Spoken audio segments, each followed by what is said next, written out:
how to download and install Adobe Illustrator on your PC or laptop. First, you'll find the links in the description of this video. Open the first link. Select your country and click on Free Trial. Here you'll see 3 plans: Individual, Students and Teachers, and Business. Choose Individual. Then check this box to get 7 days of Adobe stock for free. Now click on Continue. Enter your email address and click Continue again. On the next page, enter your payment details using your preferred payment method. Don't worry, you won't be charged until your free trial ends. Then click on Start Free Trial. After that, you'll get a confirmation message, and make sure to create an Adobe account password from here before moving ahead. Now go back to the description and open the second link.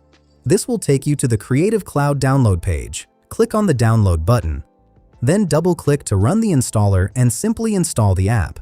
Open the Creative Cloud after signing in with that same account and go to the Apps section from the left side. Here you'll find Illustrator. Click on it, then click on Install, and Illustrator will start downloading and installing automatically. That's it.